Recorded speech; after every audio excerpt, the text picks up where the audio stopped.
97e réunion du Conseil de ministres. Le président de la République, chef de l'État, a présidé ce vendredi 28 août 2026 à la Cité de l'Union africaine, la 97e réunion du Conseil de ministres. 5 points étaient inscrits à l'ordre du jour, à savoir 1. Communication du président de la République, chef de l'État. 2. Points d'information. 3. Approbation d'un relevé des décisions du Conseil de ministres. 4. Examen et adoption de dossiers. 5. Examen et adoption de textes. La communication du président de la République a porté sur 3 points principaux, à savoir 1. De sa visite en République du Gabon et en République unie de Tanzanie. Le président de la République a fait le point des récents déplacements qu'il a effectués au Gabon et en République unie de Tanzanie du 15 au 18 août 2026. Ces déplacements s'inscrivent dans sa volonté de consolider les relations de la République démocratique du Congo avec ses partenaires régionaux et de promouvoir une diplomatie de proximité tournée vers des résultats concrets au bénéfice de notre pays et de notre peuple. Au Gabon, sa visite a permis de renforcer le cadre juridique et institutionnel de notre coopération bilatérale par la signature le 15 août 2026 à Libreville de 3 instruments importants. Un accord général de coopération, un accord relatif à l'exemption réciproque des visas pour les détenteurs de passeports diplomatiques et de services, ainsi qu'un mémorandum d'entente instituant les consultations politiques et diplomatiques régulières.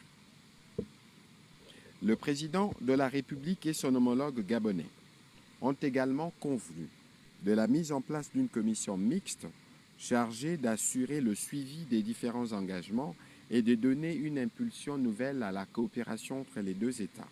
Sa visite de la zone industrielle spéciale de Nkok lui a également permis d'apprécier l'expérience gabonaise en matière de transformation locale des ressources naturelles, d'attraction des investissements et de développement des zones économiques spéciales, dont les enseignements pertinents, notamment pour l'industrialisation et la valorisation locale de la filière bois, méritent d'être adaptés aux réalités de notre pays.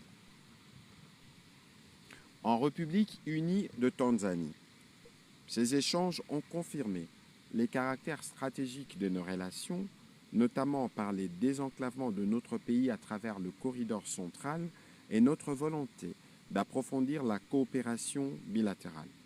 Les 2 chefs d'État ont également réaffirmé leur attachement à la souveraineté et à l'intégrité territoriale de la République démocratique du Congo, à la mise en œuvre de la résolution 2773 et au processus de Washington et de Doha, tout en chargeant leur gouvernement de préparer la prochaine commission mixte République démocratique du Congo-Tanzanie pour assurer le suivi de nos engagements. Ces 2 déplacements, a rappelé le président de la République, renforcent l'ancrage régional de notre pays et appellent à la traduction de leurs acquis en actions concrètes, notamment par la consolidation de nos partenariats, le développement des corridors économiques, la transformation locale de nos ressources et la défense de nos intérêts stratégiques et sécuritaires. À cet effet, sous la coordination de la Première ministre chef du gouvernement, le vice-premier ministre, ministre de l'Intérieur, celui des Transports et Voies de communication, la ministre d'État, ministre des Affaires étrangères, le ministre d'État, ministre de l'Agriculture, le ministre d'État, ministre de l'Industrie ad interim, le ministre de la Santé, le ministre des Mines, le ministre du Commerce extérieur, le ministre du Commerce et de l'économie numérique, le ministre des Ressources hydrauliques et électricité, le ministre des Ressources de l'intégration régionale, ainsi que la Direction générale des migrations ont été instruits, chacun en ce qui le concerne, de veiller, dans le respect de l'intégrité territoriale, à la mise en œuvre effective des engagements convenus avec ces 2 pays et de proposer des initiatives nécessaires à leur matérialisation au bénéfice de la République démocratique du Congo. Le 2e point de la communication du président de la République a porté sur l'impérieuse nécessité d'accélérer les processus de mise à la retraite des agents et fonctionnaires de l'État. Le président de la République a été saisi de plusieurs rapports concordants faisant état d'un vieillissement préoccupant des effectifs de notre administration publique, tant dans les régimes généraux que dans les différents régimes spécifiques. Plus de 300 000 agents et fonctionnaires de l'État auraient atteint ou dépassé l'âge statutaire de la retraite, parmi lesquels de nombreux septuagénaires, octogénaires, voire nonagénaires encore en activité. Cette situation, a-t-il indiqué, affecte la performance de l'administration et la qualité des services publics, freine le renouvellement générationnel, limite les perspectives d'évolution des jeunes agents et exerce une pression importante sur la masse salariale de l'État. La construction d'une administration moderne, performante, au service du citoyen, exige d'accélérer les rajeunissements qualitatifs de la fonction publique dans le respect de la dignité de ceux qui ont servi la nation, en amplifiant les efforts déjà engagés par le gouvernement à travers les mises à la retraite intervenues en 2022 et en 2025, encore insuffisantes au regard de l'ampleur des besoins. En conséquence, le président de la République a instruit le vice-premier ministre, ministre de la fonction publique, en étroite collaboration avec le vice-premier ministre, ministre de l'Intérieur, le vice-premier ministre, ministre de la Défense nationale, le vice-premier ministre, ministre du Budget, la ministre d'État, ministre de l'Éducation nationale, le ministre d'État, ministre de la Justice et garde des Sceaux, les ministres des Finances, les ministres de la Santé publique, la ministre de l'Enseignement supérieur, universitaire, recherche scientifique et innovation, ainsi que son cabinet, sous la supervision de la Première ministre, de présenter l'état d'avancement, secteur par secteur, des mises à la retraite programmées pour l'exercice 2026, ainsi que les projections pour 2027, d'élaborer et mettre en œuvre un plan trimestriel permanent de mise à la retraite ouvrant les régimes généraux et les régimes particuliers, garantissant un départ digne par les paiements effectifs des indemnités de fin de carrière et des pensions par la Caisse nationale de sécurité sociale des agents publics de l'État. Opérationnaliser des mécanismes de financement innovants et pérennes, notamment par la mobilisation de partenaires bancaires et la valorisation de réserves et placements de la sécurité sociale des agents publics afin de réduire la dépendance du processus aux contraintes de trésorerie de l'État. Le président de la République attend de chaque membre du gouvernement concerné une appropriation personnelle et résolue de cette réforme structurante qui constitue à la fois un impératif de justice envers nos aînés, une condition du rajeunissement qualitatif de notre administration et un levier essentiel d'amélioration de la qualité des services publics. Le dernier point de la communication du président de la République a porté sur la nécessité d'appuyer substantiellement la campagne de solidarité nationale. Le président de la République a rappelé avoir procédé le jeudi 27 août dernier au lancement solennel de la campagne de solidarité nationale à caractère permanent, conçue comme un instrument de mobilisation de la nation en faveur de nos compatriotes confrontés aux conflits armés, aux crises humanitaires et sanitaires, aux catastrophes naturelles, ainsi qu'aux différentes formes de vulnérabilité. Cette initiative répond à une exigence à la fois humaine, sociale, république et de souveraineté face à l'ampleur des besoins, particulièrement dans les zones affectées par les conflits et dans un contexte marqué par la contraction des financements humanitaires internationaux. Il a engagé notre pays à renforcer sa capacité à mobiliser ses propres ressources, à organiser durablement la solidarité nationale et à apporter des réponses plus rapides aux populations en détresse. Au-delà de sa dimension humanitaire, le président de la République a précisé que cette campagne doit également contribuer à renforcer la cohésion nationale en faisant de la solidarité un puissant facteur d'unité entre les Congolais, sans distinction de province, d'origine, de langue, de religion ou de conditions sociales. La souffrance d'un compatriote, où qu'il se trouve sur le territoire national, doit interpeller la nation tout entière. Toutefois, cette mobilisation citoyenne ne saurait se substituer aux responsabilités constitutionnelles et sociales de l'État. Elle doit au contraire compléter et amplifier l'action publique, a-t-il martelé.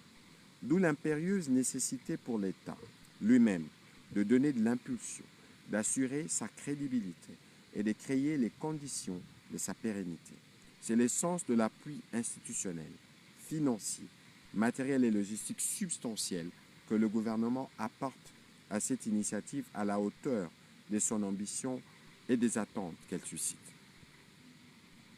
Cet accompagnement devra notamment permettre de garantir la permanence de la campagne, la célérité des interventions, la mobilisation effective de forces vives de la nation ainsi que l'acheminement des ressources vers les populations qui en ont réellement besoin. Une attention particulière devra être accordée à la transparence et à la redevabilité, indispensable à la confiance de tous, en garantissant que chaque contribution soit identifiée, sécurisée, tracée et effectivement affectée à sa destination, suivant des mécanismes rigoureux de contrôle, d'audit et de publication des résultats. À cet effet, il a instruit le gouvernement, sous la coordination de la Première ministre, de définir dans les meilleurs délais un mécanisme approprié d'appui et d'accompagnement substantiel de la campagne de solidarité nationale en déterminant notamment les modalités de contribution de l'État, les sources de financement mobilisables, l'accompagnement logistique et institutionnel requis, ainsi que les dispositifs de contrôle, de traçabilité et de redevabilité. Dans la suite de la communication du président de la République, la Première ministre chef du gouvernement a adressé, au nom de l'ensemble de l'exécutif, ses chaleureuses félicitations au président de la République chef de l'État. Celle-ci salue son récent message à la nation et le lancement du processus de dialogue national destiné à consolider la paix, à renforcer la cohésion nationale et à refonder l'État. Elle a souligné que ces processus, officiellement initiés par le président de la République, se distinguent nettement des concertations politiques précédentes qui ont trop souvent répondu aux crises par le partage du pouvoir plutôt que par la consolidation de l'État. Celles-ci ont trop souvent répondu aux crises par le simple partage du pouvoir aboutissant à des accords sans mécanisme de suivi efficace pour assurer une stabilité durable. À l'inverse, l'approche présidentielle originale et innovante place la participation du peuple au cœur de la démarche. Citant le président de la République, elle a rappelé que le peuple congolais ne sera pas amené à entériner les conclusions d'une négociation menée sans lui. En privilégiant une concertation décentralisée et inclusive, cette initiative affirme la centralité de la voix citoyenne. Elle constitue une étape majeure vers la consolidation de la démocratie, de la cohésion nationale et d'une paix durable. La Première ministre a conclu ces points en réitérant l'engagement total de son gouvernement à accompagner le président de la République chef de l'État vers la réussite de cette démarche populaire d'intérêt national. Elle est convaincue qu'elle portera les fruits d'un consensus véritablement populaire et durable. Ensuite, la Première ministre est revenue sur la nécessité de prendre des mesures urgentes en prévision de la rentrée scolaire et de la saison de pluie en vue de lutter contre les érosions et les inondations tout en améliorant la mobilité urbaine. Ces défis ne concernent pas uniquement Kinshasa, mais également plusieurs autres provinces selon leur réalité climatique et géographique. Des actions rapides et coordonnées sont donc indispensables pour parer aux situations critiques sur l'ensemble du territoire. À cet effet, elle a demandé à la fois au ministre des Infrastructures, Travaux publics et ses services compétents, au vice-premier ministre, ministre de Transport et ses services, ainsi qu'au vice-premier ministre, ministre de l'Intérieur, de travailler ensemble pour donner des réponses à ces défis.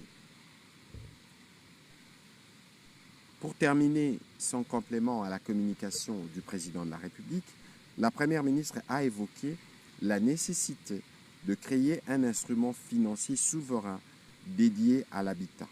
Les déficits nationaux en logement, estimés par l'ONU Habitat à près de 4 millions d'unités, dépassent aujourd'hui les simples cadres d'un défi sectoriel. Il devient un enjeu stratégique de souveraineté économique, de justice sociale et de stabilité politique. Pour moderniser ces secteurs, le gouvernement a conçu les Fonds national de l'habitat FONHAB comme pilier financier. Cependant, les contraintes des finances publiques n'ont pas permis la mobilisation de sa dotation initiale, ce qui limite la portée de la réforme et freine la réponse de l'État face aux attentes de la population. Au regard de cette situation, il est impératif d'instaurer des mécanismes performants. L'objectif est de mobiliser les ressources à long terme, de structurer un crédit hypothécaire national, de valoriser les patrimoines immobiliers de l'État et d'attirer l'investissement privé. La création d'une banque publique spécialisée, à l'image de plusieurs pays africains, répondrait à ces impératifs. Elle permettrait notamment de renforcer les financements du secteur, de sécuriser les programmes des logements sociaux et de soutenir une croissance durable. Une telle institution enverrait un signal politique fort, stabiliserait le contexte social et créerait des emplois. La première ministre chef du gouvernement a instruit à cet effet le ministre d'État, ministre de l'Urbanisme et Habitat, ainsi que le ministre des Finances d'envisager la mise en place d'une telle structure. Ils devront étudier les modalités opérationnelles permettant de transformer l'actuelle FONAB en une véritable banque publique de l'habitat, dotée des prérogatives bancaires complètes, conformément au programme d'action du gouvernement. Au deuxième chapitre du Conseil de ministres de ce jour, relatif au point d'information, État et administration du territoire, le vice-premier ministre, ministre de l'Intérieur, Sécurité, décentralisation et affaires coutumières, a présenté au Conseil le rapport sur l'État et l'administration du territoire national. Au cours de la semaine qui s'achève, l'état d'esprit de la population a été principalement marqué par l'adresse du président de la République, chef de l'État, relative à la convocation imminente du dialogue, les déploiements des effectifs sur le terrain, notamment à Minembwe au Sud Kivu, du mécanisme conjoint des vérifications et du contrôle de cessez-le-feu. Sur un autre volet, le gouvernement a été informé qu'une mission a été diligentée dans les provinces de Haut-Uélé, Bas-Uélé et Nord-Ubangi afin de procéder à l'identification des éleveurs Mbororo qui sèment la désolation auprès de nos populations. Le vice-premier ministre a aussi annoncé les débuts imminents de la phase opérationnelle de l'identification biométrique et du contrôle physique des effectifs de la police nationale congolaise dans les 26 provinces avec Kinshasa comme phase pilote. Cette opération vise à fiabiliser les fichiers des effectifs, à maîtriser la masse salariale et à assainir la gestion administrative de la police. Par ailleurs, il a évoqué les lancements d'une vaste opération de désarmement civil volontaire prévue du 22 septembre au 22 décembre 2026 dans 6 zones stratégiques du pays, inscrites dans la campagne africaine Faire taire les armes. Cette initiative citoyenne vise à récupérer et détruire les armes illicites détenues par la population. Pour garantir son succès, le gouvernement offre 3 incitants majeurs aux participants: l'anonymat total, l'amnistie judiciaire et une contrepartie matérielle selon l'approche armes contre objet de développement. Il a fini sa communication en brossant la situation aux frontières. Au nom du vice-premier ministre, ministre de la Défense nationale en mission, le vice-premier ministre, ministre de l'économie nationale, a fait le point de la situation opérationnelle et sécuritaire en revenant spécifiquement sur les détails concernant les provinces du Nord Kivu, du Sud Kivu et des Littourés. Face aux manœuvres ennemies dans les Nord Kivu et dans les Sud Kivu, visant notamment l'occupation d'autres pans de notre territoire, il a rassuré que nos forces armées font systématiquement échec à ces attaques et conservent l'initiative, affirmant ainsi leur détermination à contenir l'adversaire sur les lignes de front.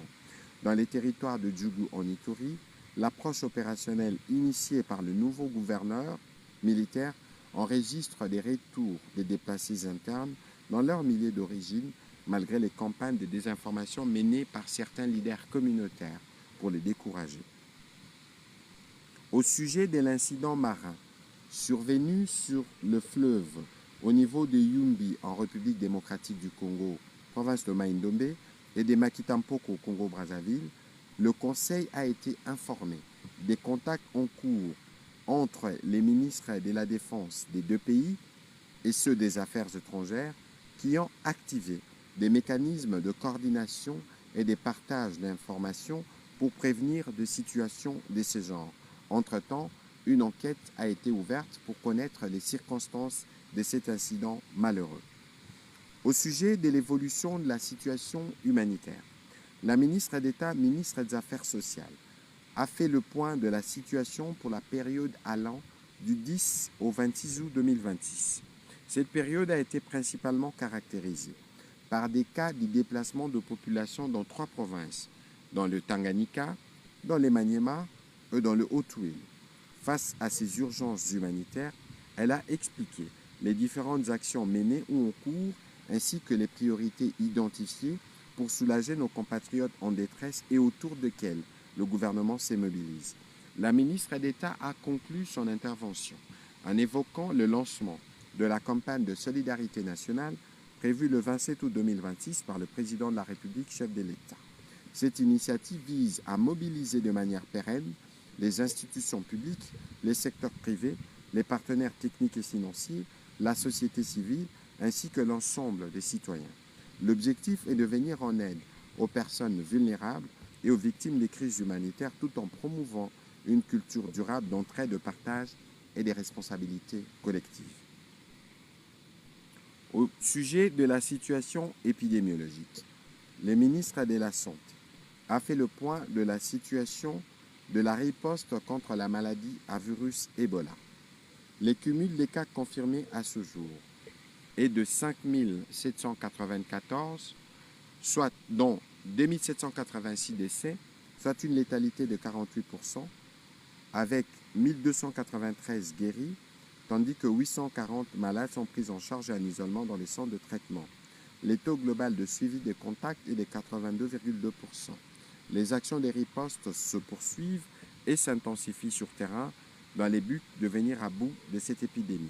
Dans les mêmes élans, la campagne de vaccination contre Ebola a été lancée à Kisangani le 27 août 2026, matérialisant ainsi l'engagement du gouvernement à protéger les populations et les personnels de santé dans les zones affectées. Les nouveaux plans multisectoriels de préparation et de riposte de la maladie à virus Ebola, souche Bundi-Bugyo, a été adopté. Il intègre une approche multisectorielle renforcée, la stratégie centrée sur les villages, la sécurisation du corridor fluvial du fleuve Congo, ainsi que les aspects liés aux affaires humanitaires et à l'éducation. Sur un autre volet, le ministre de la Santé a fait le rapport sur la mise en œuvre des instructions relatives à la sensibilisation et à la mobilisation de populations dans la riposte contre la maladie à virus Ebola. Note d'information relevant du secteur de l'économie nationale. Le vice-premier ministre, ministre de l'économie nationale, a présenté au Conseil les premiers résultats de la réforme du Fonds des régulations économiques. Cet instrument stratégique, doté d'une double mission, assister les gouvernements dans la stabilisation des prix de biens de grande consommation et réduire la dépendance alimentaire du pays en stimulant la production nationale. Au sujet des interventions conjoncturelles, le FOREC a récemment agi face aux hausses inhabituelles des prix du maïs dans l'espace Katanga et du riz dans la province de la Chopo. La simple annonce de ces interventions, couplée aux efforts provinciaux, a suffi à briser le comportement spéculatif et à ramener les prix à l'équilibre sans nécessiter de décaissements financiers massifs. Pour pallier les limites de subventions directes à la consommation, il a annoncé la mise en place avec la réserve stratégique générale d'un dispositif national de stockage de contingence. Une phase pilote démarrera sous peu à Kinshasa et au Congo central. Au plan structurel, il a précisé que le FOREC financera directement les producteurs locaux pour réduire notre dépendance alimentaire. Aligné sur le PNSD, cet appui ciblera prioritairement le manioc, le maïs, les haricots, l'État se concentrant sur l'amélioration des infrastructures et du climat des affaires. Enfin, pour illustrer l'action du FOREC sur le terrain, le vice-premier ministre, ministre de l'économie nationale, a évoqué les financements en cours de plusieurs projets phares. Ils incluent des programmes de relance agricole, la production des semences dans les Kasaï centrales et les balisages de près de 2300 km de voies fluviales pour faciliter l'évacuation de produits. Note d'information relevant du secteur des affaires étrangères. La ministre d'État, ministre des Affaires étrangères, a informé le Conseil de la tenue de la 13e conférence diplomatique en octobre prochain à Kinshasa. 5 jours de travaux seront ainsi consacrés à la réflexion et à la concertation. L'objectif principal sera de prévalider les documents cadres de politique étrangère formalisés de la République démocratique du Congo, tout en définissant les dispositifs institutionnels et opérationnels nécessaires à sa mise en œuvre. Ces dispositifs, a-t-elle précisé, devra garantir une parfaite cohérence entre l'action du gouvernement, celle de l'administration centrale et celle de nos missions diplomatiques et postes consulaires. Véritable outil des transitions vers une diplomatie d'anticipation plutôt que de gestion des urgences, ces documents cadres servira de boussole. Il orientera les partenariats, harmonisera les positions défendues à l'international et alignera les ressources sur les priorités nationales tout en fournissant une base d'évaluation de l'action extérieure. Par ailleurs, ces assises vont inaugurer un module de formation standardisé, désormais obligatoire pour tous les ambassadeurs avant leur déploiement. Cette mise à niveau sera couronnée par la signature d'un serment de service, gage de leur intégrité et de leur redevabilité envers l'État. L'accompagnement du gouvernement a été sollicité pour la réussite de ces processus. Note d'information relevant du secteur du commerce extérieur. Le ministre du Commerce extérieur a présenté une note d'information à 2 volets. Le premier volet concernait la mise en service du portail d'information commerciale de la République démocratique du Congo, qui a pour objectif principal de permettre aux opérateurs économiques et aux investisseurs d'accéder de manière structurée aux procédures applicables, aux documents requis, aux administrations compétentes ainsi qu'aux principales exigences liées aux opérations d'importation, d'exportation et des transits de marchandises et de services. Sa pertinence repose sur sa contribution à la transparence commerciale, à la modernisation administrative, à l'amélioration du climat des affaires et au respect des engagements internationaux de la RDC. Le deuxième point a porté sur la mise en œuvre de l'agenda 2063 de l'Union africaine et de l'installation du bureau pays de l'Agence de développement de l'Union africaine en République démocratique du Congo. Pour notre pays qui détient les ressources de la transition mondiale et de la géographie de l'intégration continentale, cette initiative lui donne l'avantage de passer du statut d'objet de la planification panafricaine à celui de co-architecte.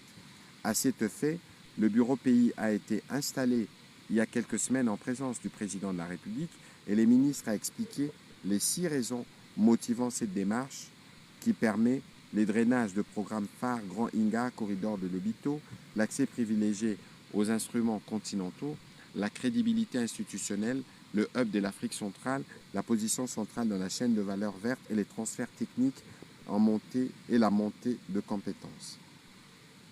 Ainsi, la République démocratique du Congo reste ouverte aux opportunités qui s'offrent à elle pour atteindre sa vision 2050 telle que traduite dans les plans nationaux stratégiques de développement alignés sur l'agenda 2063 de l'Union africaine.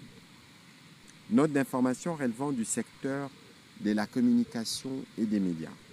Le ministre de la Communication et Médias a quant à lui informé les conseils sur les mesures de protection de l'espace informationnel congolais et des régulations des contenus abusifs sur les réseaux sociaux et plateformes numériques. Il a attiré l'attention du gouvernement sur le fait que la réponse de l'État devrait évoluer vers une stratégie globale de protection de l'intégrité de l'espace informationnel en frappant au cœur du modèle économique de la nuisance, réseau coordonné, campagne commanditée et amplification algorithmique. À ces sujets, des actions permanentes à court, moyen et long terme ont été expliquées de fond en comble et pour passer d'une approche réactive à une véritable gouvernance de notre espace informationnel, les recommandations suivantes ont été formulées. 1. La mise en place d'une task force interministérielle élargie aux services spécialisés et pilotée par son ministère chargé d'opérationnaliser les dispositifs permanents de veille et d'orientation et de définir le cadre de coopération, de transparence et des représentations légales des grandes plateformes en République démocratique du Congo. 2. Renforcement du volet préventif à travers une campagne nationale permanente, un mécanisme citoyen d'alerte strictement encadré à l'intégration progressive de l'éducation aux médias dans les cursus scolaires, une campagne nationale permanente sur le bon usage des réseaux sociaux. 3. Élaboration d'un rapport technique et juridique déterminant les adaptations réglementaires et législatives nécessaires avec le Code du numérique de 2023 comme socle des obligations applicables aux plateformes numériques. Pour clore son intervention, le ministre de la Communication et Médias a rappelé que ces attributions fondent son rôle d'initiative et de coordination gouvernementale de cette démarche dans le respect des compétences du Conseil supérieur de l'audiovisuel et de la communication qui sera impliqué dans cette dynamique au regard de ses prérogatives de gestion du contenu des médias, du ministère de la Justice, des ministères sectoriels et des services spécialisés. Il a été complété dans sa présentation par le ministre d'État, ministre de la Justice et garde de Sceaux, qui a fait le point au Conseil des initiatives en cours, notamment pour traduire en justice et en flagrance certains de ces Congolais qui se sont excellés ces derniers jours dans des campagnes massives d'insultes. D'autres initiatives sont en cours, notamment au niveau international, pour que l'usage des réseaux sociaux ne serve pas comme vecteur de propagation des discours de haine, des diffusions ou d'insultes contraires à nos valeurs. Note d'information relevant du secteur de droits humains. Le ministre des droits humains a fait le point au Conseil de la situation relative à la Commission nationale des droits de l'homme et à son efficacité. Il a recommandé aux membres du gouvernement de faire parvenir leurs observations aux différents rapports reçus du Conseil national des droits de l'homme dans l'objectif de garantir son efficacité au regard du rôle central qu'il joue dans ces contextes particuliers que traverse notre pays. Note d'information relevant du secteur des affaires foncières. La ministre des Affaires foncières a fait le rapport au Conseil sur l'état d'avancement des réformes visant la modernisation de l'administration foncière. Au sujet de la numérisation du cadastre, elle a indiqué que ces processus exigeaient d'abord un traitement rigoureux des archives physiques. À ce titre, elle a souligné les succès de cette opération préalable avec 16 622 dossiers assainis en 10 jours dans 17 circonscriptions de Kinshasa par 250 agents formés par l'INACO. Pour accompagner cette dynamique matérielle, de nouveaux bâtiments ont été construits à Inongo dans les Maïndombe, à Mambasa en Ituri. La priorité est désormais accordée à l'érection des blocs d'archives, d'abord à Kinshasa pour les circonscriptions de Gombe-Limete-Maluku, puis dans les provinces. Au-delà des aspects matériels, une refonte organique des services a été engagée après plus de 42 ans avec le ministère de la fonction publique pour adapter l'administration à la nouvelle loi foncière. Parallèlement, le capital humain est renforcé via un partenariat avec l'École nationale d'administration et la refondation de l'École nationale du cadastre et des titres immobiliers.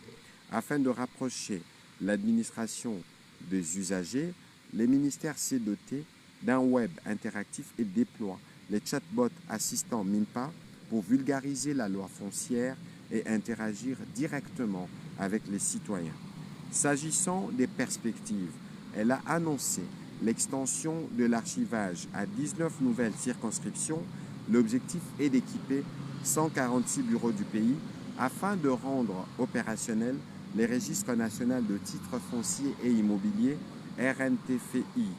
L'accompagnement financier du gouvernement a été sollicité pour faire du secteur foncier un véritable levier de mobilisation de ressources et contributeur au développement. Au troisième chapitre du Conseil de ministres de ce jour, relatif à l'approbation d'un relevé des décisions, les membres du Conseil ont approuvé le relevé des décisions prise lors de la 96e réunion ordinaire du Conseil de ministres tenue le vendredi 14 août 2026. Au quatrième chapitre du Conseil de ministres de ce jour, relatif à l'examen et à l'adoption d'un dossier relevant du secteur des infrastructures et travaux publics, au nom du ministre des Infrastructures et Travaux publics en mission, le ministre de l'Aménagement du territoire a soumis au Conseil, pour examen et approbation, les dossiers relatifs à la situation de la lutte anti-érosive en République démocratique du Congo. Afin d'apporter une réponse durable à cette problématique, son ministère propose une stratégie articulée autour de 3 horizons. À court terme, donc de 0 à 1 an, la stabilisation urgente des têtes d'érosion actives, la poursuite et la finalisation des projets déjà engagés, la reprise des chantiers actuellement suspendus, la construction des collecteurs principaux des drainages. À moyen terme, 1 à 2 ans, la réalisation des études globales des drainages urbains, l'élaboration des plans directeurs des drainages de principales villes, les études de bassins versants à risque, notamment à Kinshasa et dans les grandes agglomérations, et la mise à jour du cadre réglementaire de l'occupation des sols. À long terme, de 2 à 10 ans, la mise en œuvre d'un programme décennal de lutte anti-érosive et la construction progressive des grands ouvrages d'assainissement, notamment les bassins de rétention et les réseaux structurants des drainages. Pour y parvenir, les ministères des Infrastructures et Travaux publics a sollicité la reconnaissance du caractère prioritaire et urgent de la problématique des érosions, l'autorisation de mobiliser immédiatement un premier financement afin d'assurer la continuité des travaux, l'inscription progressive des financements complémentaires nécessaires dans les programmations budgétaires. Enfin, l'instruction aux administrations concernées de renforcer la coordination intersectorielle en matière de drainage urbain. Pour le gouvernement, la lutte contre les érosions constitue un impératif de sécurité publique et de protection des populations et de préservation des investissements de l'État. Après débat et délibération, le Conseil a adopté ces dossiers. Au dernier chapitre du Conseil de ministres de ce jour, relatif à l'examen et à l'adoption de 3 textes. 1. Projet d'ordonnance loi relevant du secteur de la justice. Les ministres d'État, ministres de la Justice et garde-sceaux a soumis au Conseil pour examen et adoption les projets d'ordonnance loi portant autorisation de la prorogation de l'état de siège dans les provinces de l'Ituri et du Nord Kivu pour une période de 15 jours prenant cours à partir du 30 août 2026. 2. Projet d'ordonnance loi relevant du secteur du plan. Le ministre d'État, ministre de la formation professionnelle, a, au nom du ministre d'État, ministre du plan, en mission, soumis au Conseil pour examen et adoption les projets d'ordonnance loi portant organisation de l'activité statistique en République démocratique du Congo. Ces textes modernisent le cadre juridique et institutionnel de l'activité statistique, l'adaptent et le met en cohérence avec les évolutions organisationnelles, technologiques et méthodologiques qui caractérisent actuellement la collecte, les traitements, la production, la diffusion, la conservation et l'utilisation des statistiques officielles. Il vise un triple objectif: fiabiliser les systèmes statistiques nationaux, garantir la protection du secret statistique et des données individuelles et consolider le rôle de la statistique comme outil stratégique pour la planification du développement. Projet d'ordonnance loi relevant du secteur de l'environnement. La ministre de l'Environnement a soumis au Conseil pour examen et adoption les projets d'ordonnance loi portant régime juridique du marché des carbones en République démocratique du Congo. Ces textes ont pour objet notamment de reconnaître, de réguler et de superviser au niveau national les activités relevant du marché volontaire du carbone entreprises dans notre pays, d'établir l'architecture institutionnelle du marché national du carbone et d'instituer un registre national du carbone comme système national souverain et authentique d'enregistrement des résultats d'atténuation et des résultats d'atténuation transférés au niveau international. Après débat et délibération, tous ces projets de textes ont été adoptés. Le dernier projet de texte soumis par la ministre de l'Environnement a été adopté moyennant amendement. commencé à 15h42. La réunion du Conseil de ministres a pris fin à 19h24. Je vous remercie.